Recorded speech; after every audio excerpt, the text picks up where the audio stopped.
Hi everyone. So we have seen Harrod model in the last lecture. So in this lecture, we will continue with the further growth theories. So we will see Solow Swan model. Solow Swan model. So again, the same approach will be followed. Like we will see the assumption, then we will see the model, and then we will see whether there is any critical appraisal or not. So first we will see assumptions. So assumptions, as I had already told you, whatever the criticism was being there in the Harrod-Domer model, so that will be the assumption for the Solow Swan model. So first is like CRS. So this model is also called as neoclassical growth model. Neoclassical growth model.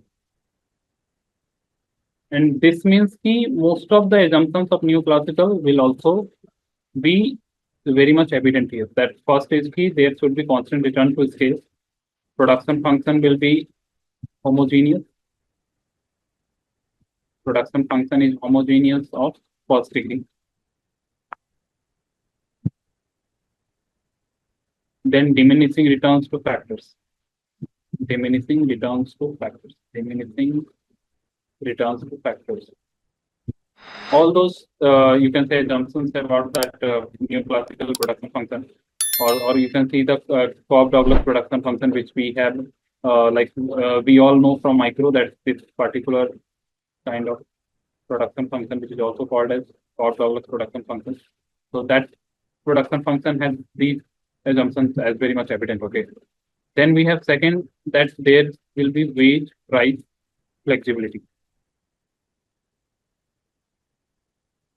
So this is contrasting the Harrod where price was kept as fixed. So this will also give you a you can say a picture about why Harrod was mainly derived from Keynes theory. Okay. In Keynes, we all know that price was rigid. So that's why in Harrod, price was assumed to be rigid, or you can say fixed. But in Solow Swan, this is very much derived from the classical approach. So this uh, particular model assumes wage price flexibility. Third one is labor and capital are substitutable. Means substitutability is there. Substitutable. Okay. So LNK was fixed in case of Harrod, but here substitution is possible. Then we have neutral technical progress. Neutral technical progress. Neutral technical progress means, let's say, initially you were producing 100 unit of output using 4 unit of labor and 4 unit of capital. But now you are getting that particular means you are still producing 100, but you are using less amount of labor and less amount of capital. So this shows that there is neutral technical progress means output is remain unchanged, but we are using less amount of factors in order to produce the same. So this is the concept of, or you can say this is the intuition behind neutral technical progress. Then we have saving ratio is constant. So these are the assumptions of Solow Swan model. Now we will see the model. So the model starts with the first we will define the capital accumulation equation. Capital accumulation equation.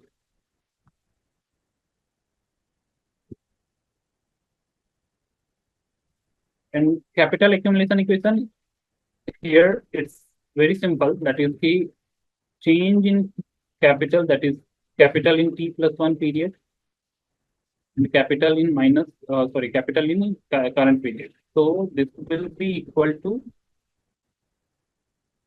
delta K, and this implies that this is investment in T period. But there is a depreciation also. So this IT means if you will calculate I net, that is net investment, will be equal to IT minus delta K. Okay. And then we have saving, that is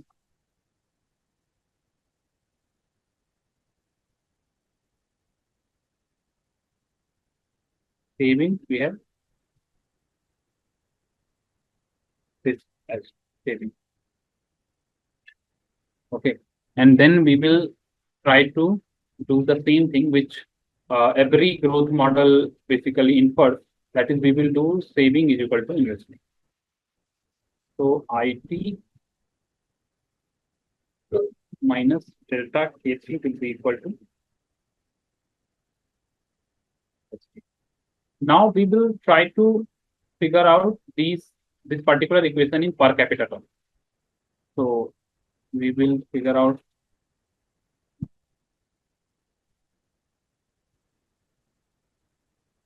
particular equation in per capita term. So we have delta K, you can say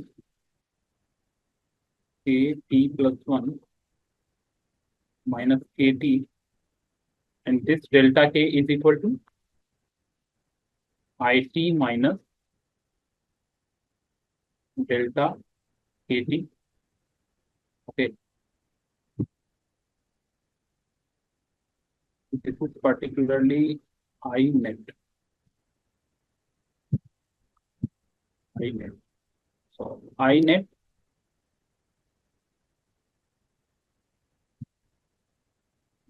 this is ITR.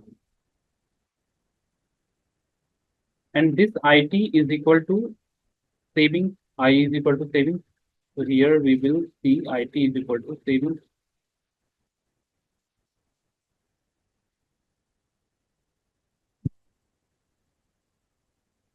Now, in order to get the, in per capita terms, we will divide by NT plus 1. That is population in period T plus 1. NT plus 1. This will also be divided by NT plus 1. This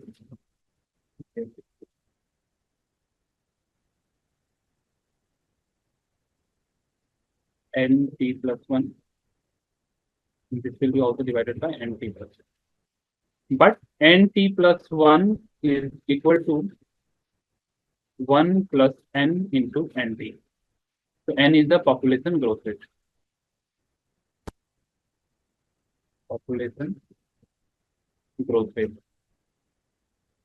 So this can be written as KT plus 1 minus, since it is KT, so we will write N, that is 1 plus N into NT in place of NT plus 1. Similarly, here we will write 1 plus N into NT. Again, 1 plus N into NT. Got it? Now we will do similar things like writing everything in per capita term. So this can be written as KT plus 1 minus KT upon 1 plus N is equal to S into small yt. All the small, or you can say lowercase alphabetical letters will be the per capita. Like we will represent the lowercase alphabet by per capita terms. Again, similarly, KT upon NT can be written as small kt.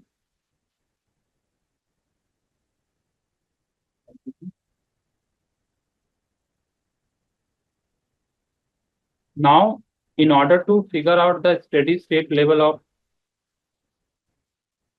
of growth at steady state,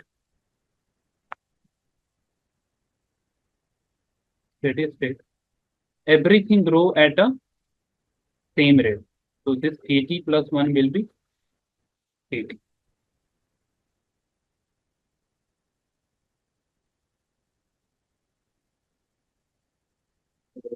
If you will use this condition,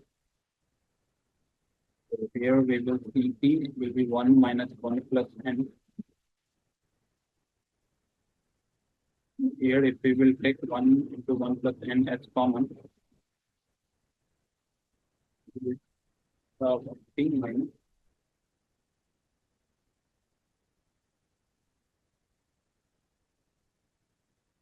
KT.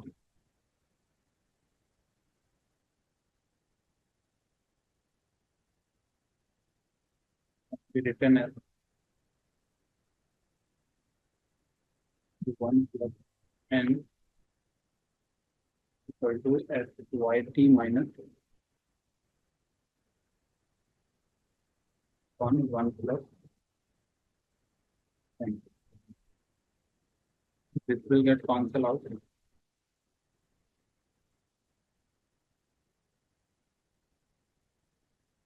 If we will keep this thing in website, then it can be written as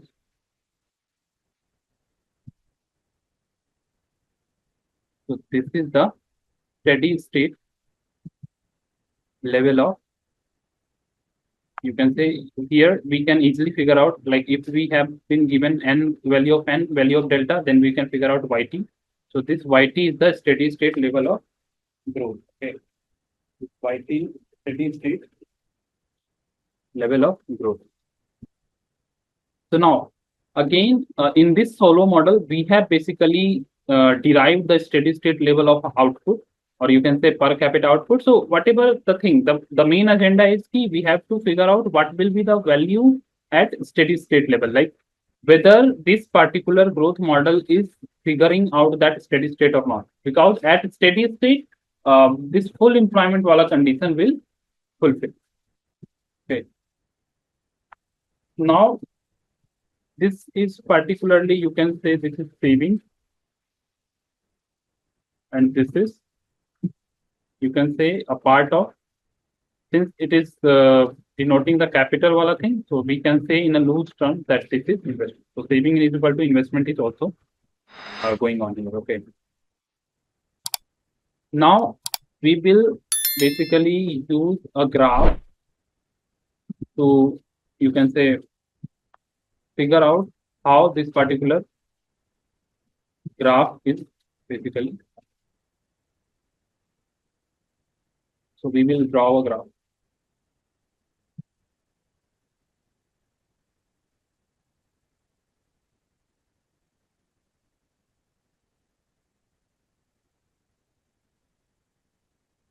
This is n plus delta into KT. This is SYT. This is per capita, like per capita output, and this is per capita capital. So this is the steady state level of, this is steady state. Point E is steady state. Now any deviation from this point, that is, let's say we will see in left side. So at A1, we have savings greater than investment. So excess of savings means you will need to invest more, means capital per output should increase, means there is investment, like investment is not at the break-even level. So this is the break-even level of investment. So this particular investment should be required in order to achieve the full employment. So there is deficiency of investment, means investment is still lagging.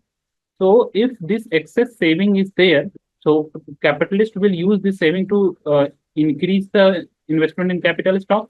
So capital per capita will increase till point of steady state. Again, if there is any point which is right to the steady state, means deviation which is happening in the right of the steady state, again here excess of investment is happening. So the required investment is less as compared to the actual investment. So investment must decrease in order to achieve the steady state. This will go down. So this mechanism confirms that in transition path there might be some deviation, but at the end, like in long run, the economy must achieve the steady state. So this was the you can say conclusion of all the growth theory. So Solow Swan model also proves that this is possible. Now we will see ki what happen if three things which are, you can say, can cause disturbance in steady state, but in long run, how this will operate. So if there is an increase in savings rate, okay, so let's assume there is increase in saving rate, means this particular graph goes to this particular place. So what happens? Like saving increases from S to S1, and N is remaining unchanged. That is, population growth is remaining unchanged. So this will raise output level. Okay, so savings increases, so it will increase investment, and if investment will increase, it will increase output. So due to increase in saving rate, we have a upward shift of this particular saving function, and this causes a increase in per capita output and also increases this per capita capital. But we all know that this Solow Swan model assumes the diminishing rate ka concept, means this capital per capita will increase but at a diminishing rate. So ultimately this will approach the steady state, means we will achieve the steady state again. That is, this capital per capita will grow at a constant rate again. So you can say in medium term, this will deviate, but ultimately it will regain the equilibrium path. Or you can say full employment steady state growth path. Now, let's say if there is increase in population growth. So population growth means, you will see it in a way.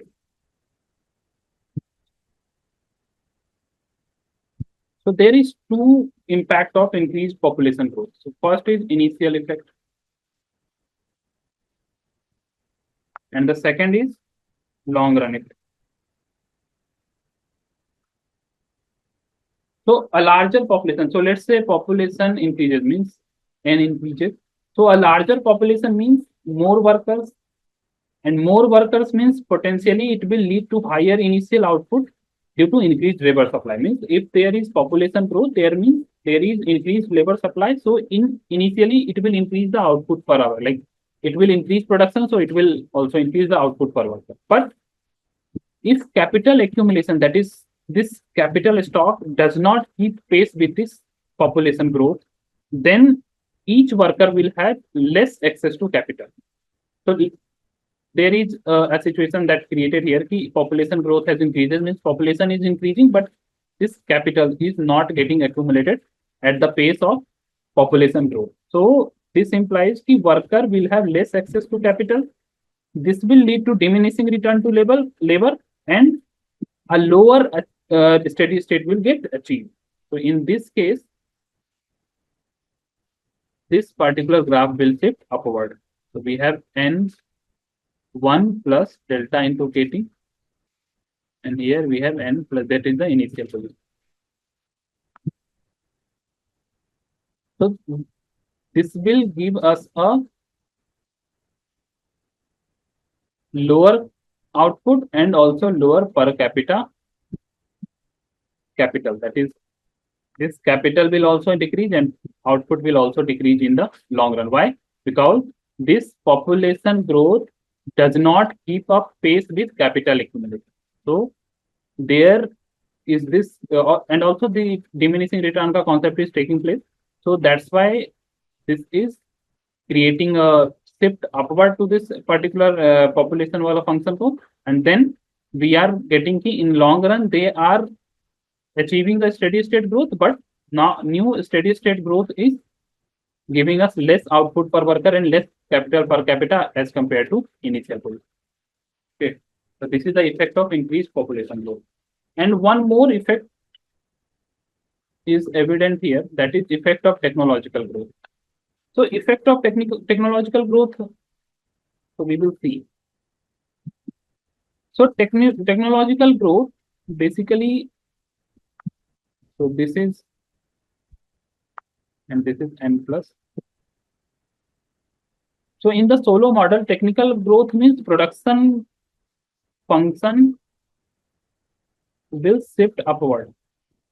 There is neutral technical progress, and this will shift production function upward. So this will create this will increase the per capita output and capital per worker to grow at a rate of technological progress. So this particular steady state will achieve at higher per capita output. And one thing you have to be clear here, this technical progress is neutral, as we have assumed earlier. Like like this model itself assumes there is neutral technological progress. And if there is some sort of neutral technological progress, then we have seen how it happens. The same level of output can be produced using less number of, you can say, capital. So why this production function goes upward? So let's say we will take example like there is 100 units of production using 4 units of labor and 4 units of capital. So if there is, you can say, if there is technological progress, then we will be able to produce same level of output at less number of labor and capital. So there is a surplus of 2 amount of labor and capital. So this can be further used to produce 100 unit of output. So you can say ki after technological progress, 100 plus 100. So that is 200 output level is getting produced. So this production function will go upward. Okay. So that's why a higher output per labor is being achieved due to this technological progress. That is neutral technological progress. Okay. Now, Solow model also predicted a concept called the convergence, divergence controversy. Controversy. What does this mean? Convergence, divergence, controversy. So this is an important prediction of Solow model. You can say this is an important implication of Solow model. So convergence is basically the process of catching up one economy with another economy. So we all know that there are some economies which are at this disadvantaged position. So they might grow and catch up with the developed economy. So how it will happen? So we will see.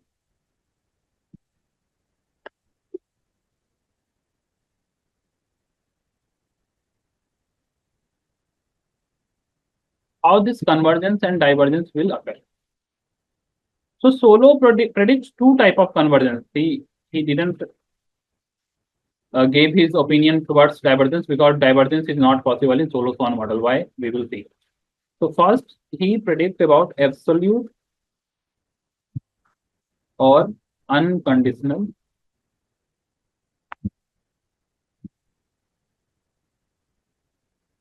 convergence. So if let's say there are 2 closed countries and they have same saving rate, they have same rate of population growth, they have same depreciation rate, and they have also same production function, they will achieve the same steady state value in the long run. So this is the, you can say, statement of absolute or unconditional convergence. So I will explain it using a graph.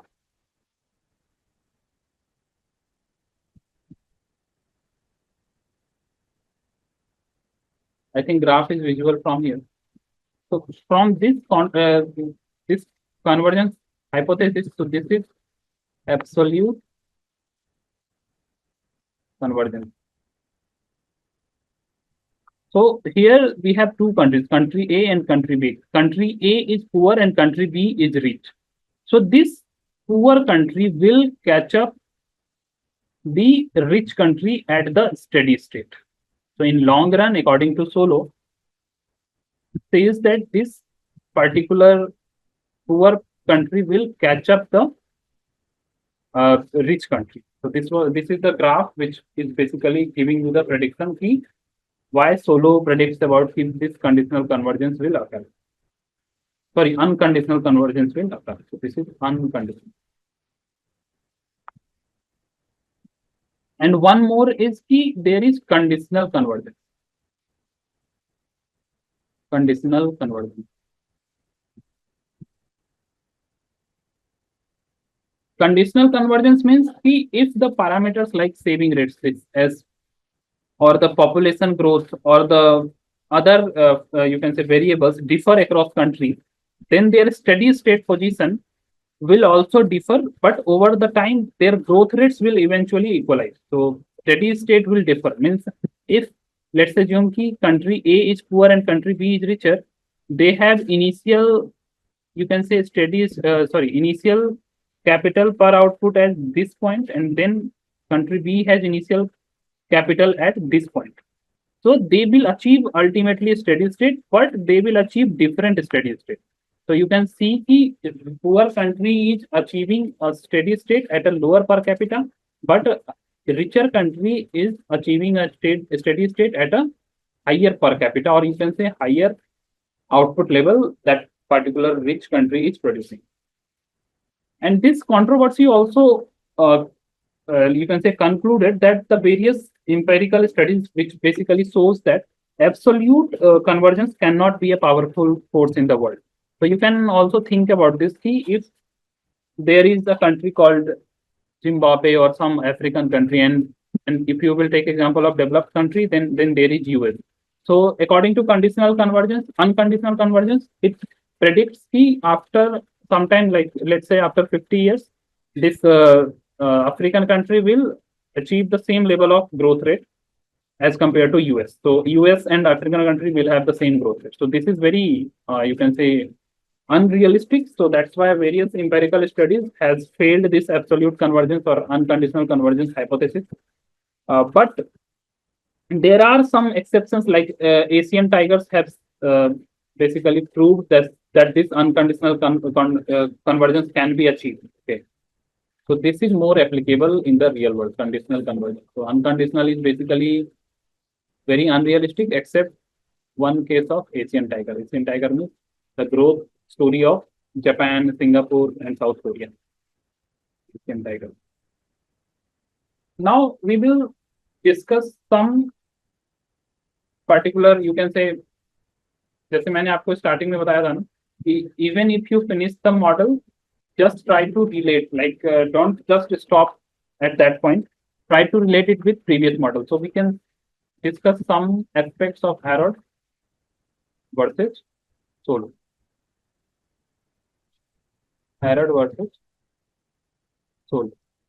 So Harrod, we have seen कि this long run growth rate is basically, you can say, saving rate is affecting the long run growth in Harrod model, but in Solow, in long run, saving rate is not affecting. Means in long run, this particular economy will achieve the steady state where everything will be in a constant state, like everything will grow at the same rate, which is not dependent upon saving rate. But in Harrod, we all know that all those things, that is actual growth rate or warranted growth rate, everything was depending on this average propensity to save, or you can say saving rate. But in Solow, you can see that steady state level was this. But if you will use this condition, you will get the y dot is equal to 0. That is, growth rate in output will be 0, which basically happens at this point. So this is the steady state growth in Solow. But in Harrod, this is the knife edge equilibrium, where there is a value for growth rate, but here growth rate is 0. Growth rate of output is 0. Okay.